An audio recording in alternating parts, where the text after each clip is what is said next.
Bonjour à tous, je vous retrouve pour la correction des exercices de génétique vis-à-vis du premier chapitre de Terminal. Alors, on va corriger dans cette vidéo le deuxième exercice qui vous était proposé. Dans cet exercice, on croise des drosophiles à ailes longues et yeux rouges avec des drosophiles à ailes vestigiales et yeux pourpres. On obtient en F1 100% de drosophiles ailes longues, yeux rouges et on croise un mâle F1 avec une femelle aile vestigiale pourpre, donc une, euh, une femelle issue de la lignée parentale, P2. On vous donne les phénotypes obtenus en F2BC, puisqu'ici on a fait un test cross, et on se rend compte donc qu'on a moitié des individus qui sont ailes longues et yeux rouges et moitié des individus ailes vestigiales pourpres. Vous devez expliquer les résultats d'un tel croisement. Donc pour expliquer le résultat d'un tel croisement, il faut déjà savoir où sont placés les deux gènes étudiés, l'un par rapport à l'autre. Le premier gène est celui qui contrôle la longueur des ailes, le deuxième, celui qui contrôle la couleur des yeux. Comme on observe la transmission de deux caractères, nous avons affaire à un dihybridisme. Je vais déjà schématiser le croisement qu'on nous propose. Donc d'abord les P1, la F1 et le croisement avec la F2BC en rappelant les résultats que nous obtenons. Alors, pour P1, on nous dit que c'est une génération qui a les ailes longues et les yeux rouges.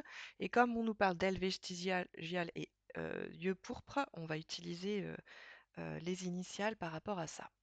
Donc, je vais dire que P1 est VG+, et par rapport à ses yeux, on va mettre PR+, pour pourpre.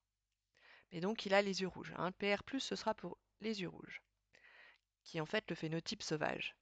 Pour P2, on va donc avoir VG pour les ailes courtes et PR pour la couleur pourpre des yeux. On va pouvoir écrire leur génotype puisque ce sont des lignées pures. Donc VG+, VG+, PR+, PR+, pour P1 et pour P2, ça va être VG, VG, PR, PR. Voilà.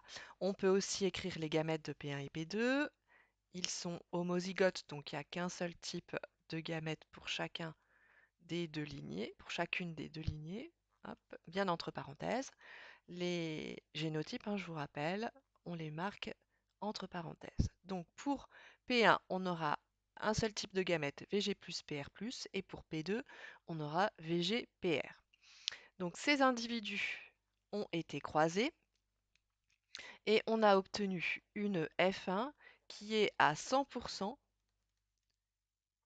de phénotype VG+, PR+, donc comme P1.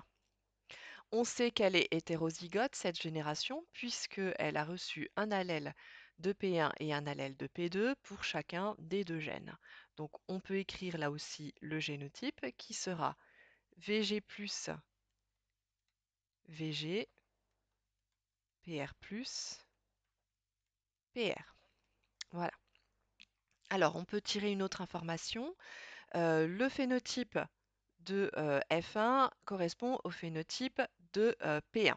Donc ça signifie que l'allèle VG+ est dominant. Alors j'écris comme ça, mais ça ne veut pas dire supérieur, attention, hein, ça veut juste dire dominant. Donc VG+ est dominant par rapport à VG et PR+ est dominant par rapport à PR. Voilà. Alors maintenant, on réalise le croisement des F1 avec des P2, donc avec les individus qui sont double récessifs. Et on obtient 50% d'individus qui sont VG+, PR+, et 50% d'individus qui sont VG, PR. Donc on retrouve les phénotypes parentaux. Et ça va être intéressant de regarder un peu pour pouvoir poser notre hypothèse, hein. Donc, on a des phénotypes de type parentaux en F2BC. Alors, on veut donc comprendre comment se réalise ce croisement, comment est-ce qu'on peut expliquer ces résultats. Donc, il faut qu'on propose une hypothèse, parce qu'il faut qu'on puisse trouver combien de types de gamètes produit F1, ce qui va nous permettre de déterminer où sont placés les deux gènes, et ce qui nous permettra ensuite de déterminer quel type de brassage a eu lieu au cours de ce croisement, enfin est visible au cours de ce croisement. Alors, hypothèse, on va en poser une seule en fait, on va choisir la bonne, parce que c'est simple avec les résultats qu'on a en F2BC, hein. Donc, on utilise bien ces résultats-là pour pouvoir proposer l'hypothèse la plus judicieuse. Donc ici, comme on a 50-50, il semble que VG+ et PR+ se transmettent ensemble et que VG et PR se transmettent ensemble. Donc ça voudrait dire que les deux gènes sont portés par des chromosomes de paires identiques.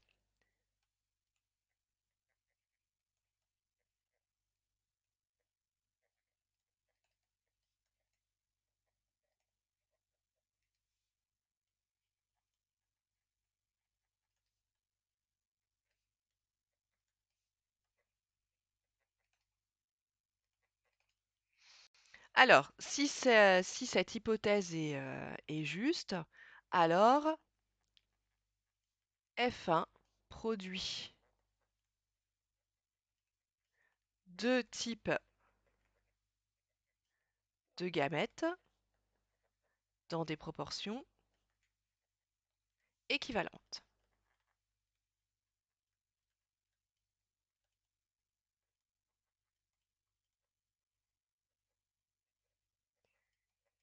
Voilà. Euh, donc on réalise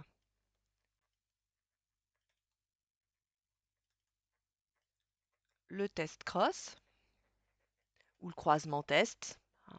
C'était plutôt comme ça qu'on l'avait nommé en classe, mais ça veut dire la même chose, hein. Donc vous pouvez utiliser ce terme.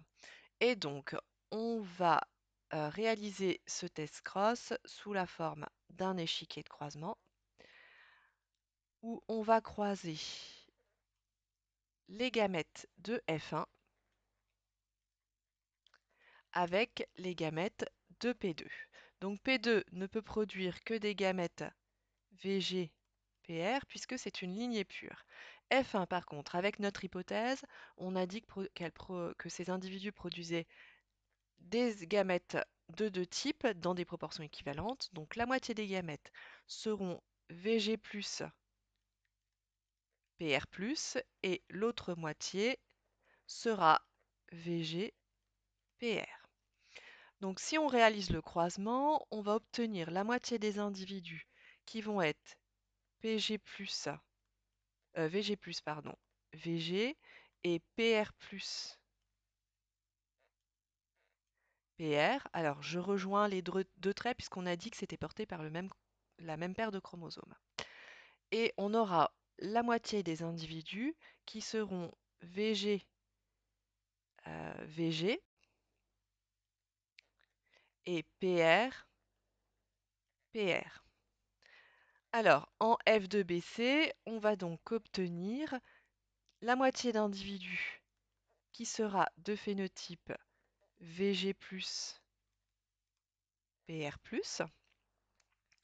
puisqu'on a dit que VG et PR étaient des allèles récessifs par rapport à VG+, et PR+, et la moitié des individus qui seront VG, PR.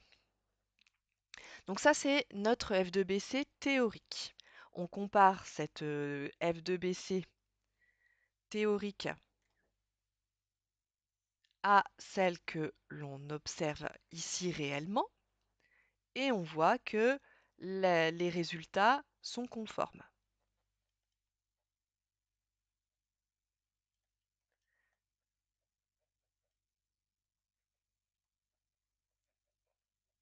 Voilà. Donc, ça signifie que notre hypothèse est validée.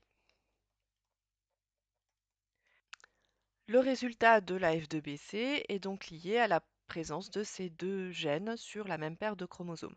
Alors, dans ce brassage-là, cet exemple-là, on n'a pas pu mettre en évidence un quelconque brassage puisqu'on n'obtient que des phénotypes de type parentaux.